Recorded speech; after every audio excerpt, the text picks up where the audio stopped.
आज हम देखने वाले हैं लेवल क्रॉस। दोस्तों आज की मूवी आपको थोड़ी सी कंफ्यूजिंग लग सकती है, लेकिन टेंशन लेने की जरूरत नहीं है, मैं हूं ना आपके साथ। लेकिन हाँ, आपको अंत तक देखना पड़ेगा ताकि आपकी कंफ्यूजन दूर हो जाए। तो मूवी की शुरुआत रघु नाम के बंदे से होती है, जो कि स्टेशन का गेट कीपर है। यानी कि जब भी ट्रेन वगैरह आती है तो उसका काम है ट्रेन को हरी झंडी दिखाकर बताना कि आगे रास्ता खाली है या फिर आगे कोई गड़बड़ी है, और अगर कोई गड़बड़ी है तो झंडे को लाल दिखाकर ड्राइवर को सावधान करना उसका काम है। लेकिन जिस स्टेशन पर रघु काम करता है वो बिल्कुल बेहद रेगिस्तान में बना हुआ है, वहाँ पर कोई आता जाता नहीं है। रघु यहाँ पर स्टेशन के पास बने एक घर के अंदर रहता है। उसके पास एक गधा भी है जो उसके अकेलेपन का साथी है। वो अकेले अपने गधे के साथ डेली पास के गाँव में जाता है, जो गाँव पूरी तरह से खाली है, बस एक कुआं है वहाँ पर। उसी से रघु पानी वगैरह निकालने का काम करता है। साथ ही खाने पीने के लिए वो कुछ आलू टमाटर और सब्जियों की भी खेती करता है। लेकिन इंसान के पास कितनी भी चीजें क्यों ना हो, अकेलापन इंसान को खाने लग जाता है। यह चीज रघु के साथ भी होती है। उसके साथ कोई बात करने वाला नहीं होता, इसलिए वो अपनी बातें अपने गधे से ही शेयर कर लेता है। अगले सुबह होते ही रघु अपने डेली काम पे निकल जाता है तो वहाँ से एक ट्रेन गुजरती है। रघु आने वाली ट्रेन को हरी झंडी तो दिखाता है, लेकिन जैसे ट्रेन वहाँ से गुजरती है पीछे एक चीज छूट जाती है, जो कि चैताली नाम की एक लड़की होती है। अब पता नहीं उसको किसी ने ट्रेन से धक्का दिया या फिर वो खुद कूद गई, ये हमें नहीं बताया जाता। तो वहीं जैसे ही रघु चैताली को देखता है तुरंत उसकी सांसें चेक करता है कि ये जिंदा है या फिर मर गई। लेकिन दोस्तों भाग्य से वो जिंदा होती है, इसलिए वो चैताली को उठाकर अपने घर पर लेकर आता है और बढ़िया तरीके से उसका ख्याल रखता है। कुछ देर के बाद होता यह है कि चैताली को होश आ जाता है। वो भी रघु को सामने देखकर घबरा जाती है कि ये कौन है और मैं यहाँ पर कैसे आई। रघु कहता है कि घबराने की जरूरत नहीं है, आप यहाँ पर बिल्कुल सुरक्षित हो। चैताली कहती है देखिए मुझे नहीं पता मैं यहाँ पर कैसे आ गई, मुझे यहाँ से जाना होगा, मैं शायद गलती से ट्रेन से गिर गई थी। मेरे पति फिलिप मेरा इंतजार कर रहे होंगे क्योंकि ट्रेन में वो भी मौजूद थे, इसलिए मुझे लगता है कि मुझे यहाँ से दूसरे स्टेशन जाना होगा ताकि मैं उनको मिल पाऊँ। लेकिन जैसे चैताली बाहर आती है तो एकदम से घबरा जाती है, क्योंकि चारों तरफ उसे बस रेगिस्तान ही रेगिस्तान दिखता है,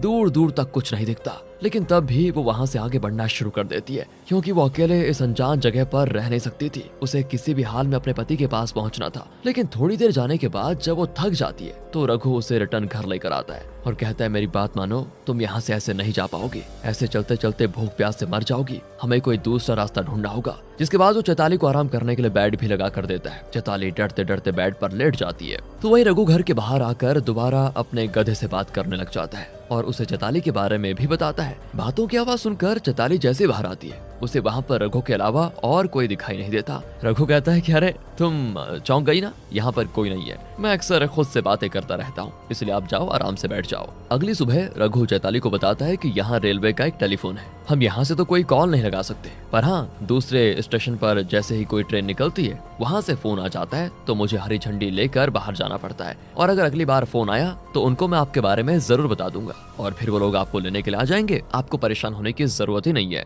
तभी किस्मत से फोन बजने लग जाता है। रघु कहता है कि वाह क्या किस्मत है तुम्हारी, ये देखो फोन आ गया। वो जैसे फोन उठा के उन्हें चैताली के बारे में बता पाता इससे पहले चैताली फोन कट कर देती है? ये क्या किया इसने? रघु एकदम हैरान कि ये क्या हुआ, आपने फोन क्यों कट कर दिया? चैताली बताती कि पहले मुझे आप पर भरोसा नहीं था, इसलिए मैंने आपसे झूठ कहा कि मैं गलती से ट्रेन से गिर गई, पर सच तो यह है कि मैं अपने पति से ही बचकर ट्रेन से कूदी थी। अगर मैं ऐसा नहीं करती तो वो मुझे तो मार देता। मैं फिलिप के पास वापस नहीं जाना चाहती। अब चैताली रघु को अपनी कहानी बताने लगती है कि मैं एक साइकेट्रिस्ट हूँ। फिलिप एक बार मेरे क्लिनिक में आया था क्योंकि उसकी पहली पत्नी के मरने के बाद से वो डिप्रेशन का शिकार हो गया था। मैंने उसका इलाज किया और धीरे धीरे करके उसके अंदर सुधार आने लग गया। लेकिन न जाने ये ट्रीटमेंट के लिए डेली मिलना प्यार में कब बदल गया, मुझे पता ही नहीं चला। मैं फिलिप को पसंद करने लगी, लेकिन मेरे अंदर इतनी हिम्मत नहीं थी कि मैं उसे सीधे बोल पाती, इसलिए मैंने इंतजार किया कि अगर फिलिप भी मुझे पसंद करता होगा तो वो मुझे खुद से बता देगा, और हुआ भी ऐसा। कुछ दिनों के बाद उसने खुद ही मुझसे शादी के लिए कह दिया और मैंने भी तुरंत हाँ कर दिया। इसके बाद हमारी शादी भी हो गई। लेकिन शादी के कुछ दिनों के बाद से ही फिलिप ने अपने रंग दिखाने शुरू कर दिए। छोटी छोटी बातों पर गुस्सा होना उसकी बिल्कुल एक आदत बन चुकी थी। सारा दिन मुझे मारता पीटता रहता था, यहाँ तक कि उसने नशा करना भी शुरू कर दिया। और एक दिन तो नशे की हालत में उसने मुझे बताया कि उसने अपनी पहली पत्नी को खुद से मारा। ये जानकर तो मेरे पैरों तले जमीन खिसक गई थी। मैंने ये बात लोगों को बताने की कोशिश की, लेकिन हर बार फिलिप मेरे रास्ते में आ जाता। उसने मुझे धमकी भी दी थी कि अगर मैंने ये बात किसी को बताई तो वो मेरा भी वही हाल करेगा जो उसने अपनी पहली पत्नी का किया था। मेरे पास और कोई दूसरा रास्ता तो था नहीं, इसलिए मैं ट्रेन से कूद गई ताकि उससे बच पाऊं। दोस्तों ये सुनकर रघु भी हैरान कि यार बड़ा बुरा हुआ बेचारी के साथ। तो अगले सीन में चैताली रघु से नहाने का पानी मांगती है। रघु कहता है कि सुबह मैं पानी लाया था, उससे आप नहा लो, बाद में मैं फिर से ले लूंगा। इसलिए चैताली नहाने चली जाती है। उसके जाने के बाद तो रघु अपने कुछ अच्छे कपड़े निकालता है ताकि चैताली के सामने थोड़ा ढंग का दिख पाए। साथ ही अपने ही कुछ कपड़े चैताली के लिए भी निकाल देता है। अब इतने दिनों के बाद रघु किसी इंसान से मिलकर बात कर रहा था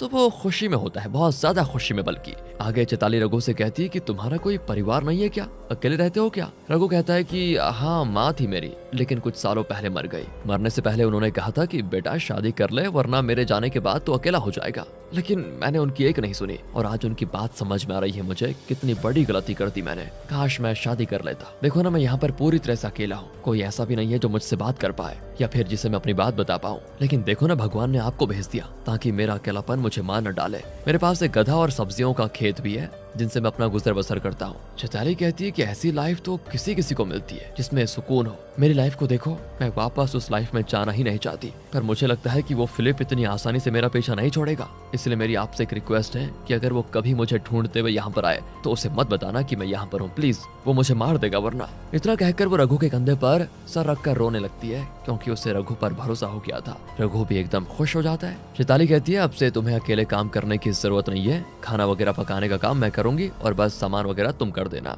रघु भी मान जाता है। तभी उसे ट्रेन के आने की खबर मिलती है, इसलिए झंडी दिखाने रघु वहां से चला जाता है। अब उसके जाने के बाद चैताली घर की सफाई कर जाती है, बिल्कुल एक पत्नी की तरह। सफाई करते करते उसके हाथ एक ऐसी चीज लगती है, बस उसके होश उड़ जाते हैं। रघु ने एक डिब्बे के अंदर कई सारे न्यूज़पेपर के कटआउट्स रखे होते हैं जिसमें एक परिवार के हत्याकांड के बारे में लिखा हुआ था कि पति पत्नी के साथ उनके 2 बच्चों को मार दिया गया। उसी कटआउट्स के साथ वहाँ गेट कीपर की एक आईडी भी होती है जिसमें नाम तो रघु का होता है लेकिन फोटोज किसी और की होती है। यानी कि जिसे चैताली रघु समझ रही है वो रघु नहीं बल्कि कोई हत्यारा है जिसने शायद इस घर में रह रहे परिवार वालों को मार दिया होगा और उसके बाद परिवार के पति की आईडी लेकर गेट कीपर बन गया। ये जानकर चैताली एकदम से घबरा जाती है कि मैं कहाँ मुसीबत में फंस गई। एक मुसीबत से छोटी दूसरी मुसीबत में आ गई, भगवान क्या होगा मेरा। रघु जैसे घर के अंदर आता है उसे चैताली काफी घबराई हुई दिखाई देती है और बस तभी उसकी नजर गिरे हुए असली रघु की आईडी पर पड़ती है। रघु समझ जाता है कि यही वजह है चैताली के घबराने की।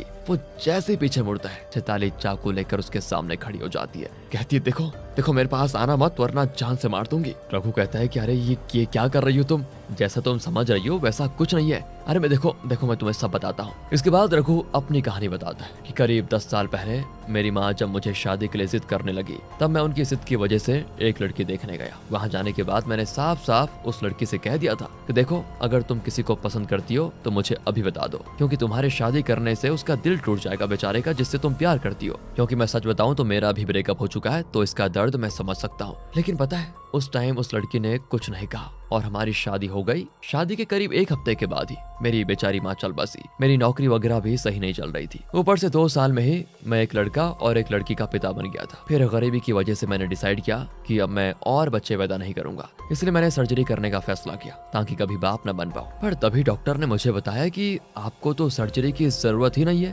क्योंकि आप कभी बाप बन ही नहीं सकते थे लाइफ में। बस जब डॉक्टर ने ये कहा ना तो मैं शॉक में हो गया। मैं सोचने लगा कि फिर मैं 2 बच्चों का बाप कैसे बन गया। जैसे ही मैं जवाब मांगने घर गया तो घर आते ही मुझे मेरा जवाब मिल गया क्योंकि मेरी पत्नी अपने पुराने आशिक के साथ बेड पर थी। उस टाइम मुझे इतना गुस्सा आया कि बस मैं क्या कहूँ, मेरा खुद पर से कंट्रोल खत्म हो गया। मैंने उन चारों के चारों को घर में ही मौत के घाट उतार दिया। इस चीज का न्यूज़पेपर कटआउट तुमने देखा होगा, बस यही है कहानी। और ये खबर जैसे फैली पुलिस मेरे पीछे पड़ गई, इसलिए मुझे शहर छोड़कर भागना पड़ा। भागकर मैं इसी स्टेशन पर आ गया जहाँ मुझे रघु चाचा मिले जो यहाँ के उस समय गेट कीपर थे। उन्होंने मुझे सहारा दिया, खेती वगैरह करना सिखाया, लेकिन करीब 1 महीने पहले बीमारी से उनकी मौत हो गई। मुझे तो लगता है कि मेरी माँ को भी मेरी पत्नी ने जहर देकर मारा होगा। शायद उन्होंने उसे उसके पुराने आशिक के साथ पकड़ लिया होगा क्योंकि शादी के टाइम मेरी माँ एकदम हट्टी कट्टी थी, पर शादी के 1 हफ्ते के बाद ही वो मर गई। अब तुम ही बताओ अगर मेरी जगह कोई और होता तो क्या करता। ये सुनकर चैताली कंफ्यूज में भी होती है और थोड़ा हैरान भी, लेकिन वो रघु को सहारा देती है कि देखो मैं समझ सकती हूँ तुम्हारी बातें।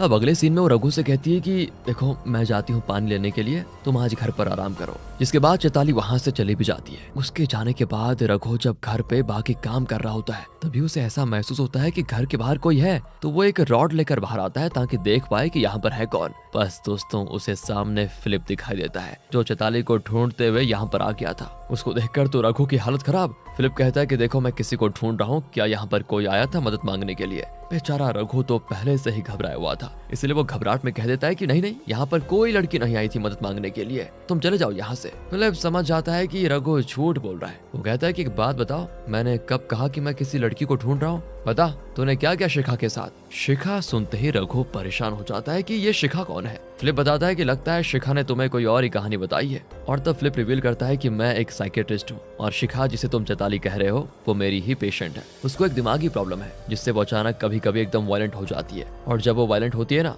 तब वो किसी को नहीं देखती कि सामने कौन है, उस पर सीधे हमला कर देती है। एक्चुअली मैं उसका ही इलाज करने के लिए उसे हॉस्पिटल लेकर जा रहा था, लेकिन वो तो ट्रेन से कूदकर भाग गई। मेरे भाई मैं सच कह रहा हूँ, अगर तुमने उसको छुपाया है तो बता दो, वरना वो कब तेरी जान ले लेगी तुझे पता नहीं चलेगा। बेचारे रघु को तो सदमा लग जाता है कि इस कहानी का बिल्कुल उल्टा तो चैताली ने उसको बताया था, तो अब वो किस पर यकीन करे, चैताली पर या फिलिप पर? क्यों दोस्तों इंटरेस्टिंग हो रही है ना कहानी, रुकिए यार जरा। अब रघु सीधे चैताली के पास आकर उसे शिखा के नाम से बुलाता है। बस चैताली के हाथ से पानी का मटका गिर जाता है। वो रघु से कहती है फिलिप आ गया ना, उसी ने तुम्हें मेरे बारे में ये सारी गलत बातें बताई होंगी। शिखा पता है कौन है? उसकी पहली पत्नी है, उसी का नाम शिखा था जिसे उसने मार दिया था। रघु यार फिर से कंफ्यूज हो जाता है कि ये हो क्या रहा है, वो किस पर विश्वास करे उसे पता नहीं चलता। चैताली कहती है ठीक है, अगर तुम्हें मेरी बात पर विश्वास नहीं हो रहा तो मैं अभी पुलिस को फोन लगाती हूँ, और देखना पुलिस फिलिप को यहाँ से लेकर जाएगी, क्योंकि असली अपराधी मैं नहीं वो है। जब मैंने कुछ किया ही नहीं तो मैं क्यों डरूं बताओ। रघु को तो लगने लग जाता है कि शायद चैताली सही कह रही है, फिलिप उसको बेवकूफ बना रहा है। लेकिन होता यह है कि वो कुछ सोच पाता तभी फिलिप भी वहाँ पर पहुँच जाता है,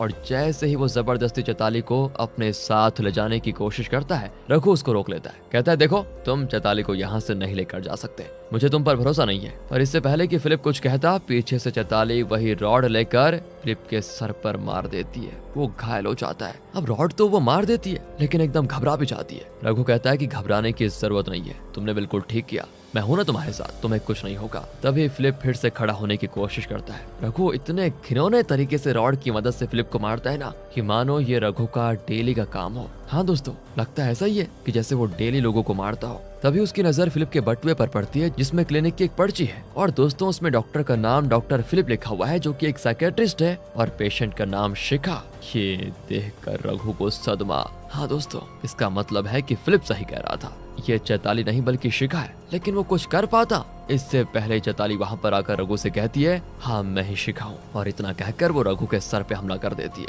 अब मूवी के आखिरी सीन में हम रघु को देखते हैं जहाँ चैताली नहीं होती, यानी कि रघु ने उसे भी मार डाला। जिसके बाद रघु सारे न्यूज़पेपर्स कटआउट्स को आग में डालकर राख कर देता है ताकि किसी को उसकी सच्चाई कभी मालूम ना पड़े। सच में दोस्तों ये रघु बहुत ही डेंजर आदमी है। 4 लोगों को मारने के बाद उसने फिलिप की जान ले ली, साथ ही उसने चैताली को भी नहीं छोड़ा, उसे भी मौत के घाट उतार दिया। लेकिन रुकिए, मूवी में बताया तो नहीं गया, लेकिन मेरे ख्याल से असली रघु को भी इसी ने मारा होगा, क्योंकि वो हमेशा से ही अकेले रहता था और अकेलेपन ने उसके दिमाग पर काफी गहरा असर कर दिया, जिससे वो किसी भी चीज से बातें करने लगता और किसी की भी जान लेने से जरा भी नहीं चूकता। इसी तरह उसने टोटल 7 लोगों की जान ली। और रघु का दिमागी संतुलन बिगड़ने की बात इस चीज से कंफर्म होती है कि आपने नोटिस किया होगा जो गधा मूवी की शुरुआत में दिखाया गया था वो अचानक कहीं गायब हो गया। साथ ही वो उस टाइम भी गायब कैसे हो गया था जब चैताली को रघु की आवाज सुनाई दी थी किसी से बात करते हुए। याद है दोस्तों आपको, जब चैताली बाहर आई थी उसने रघु से कहा था कि तुम किससे बात कर रहे थे, तो असल में वो गधा काफी टाइम पहले मर चुका था।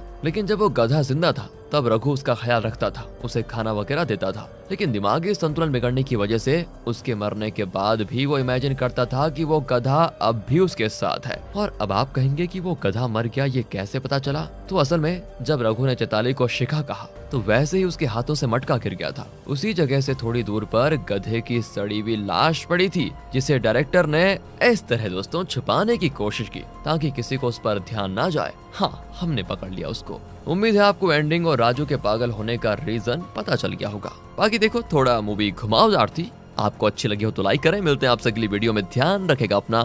Thanks for watching.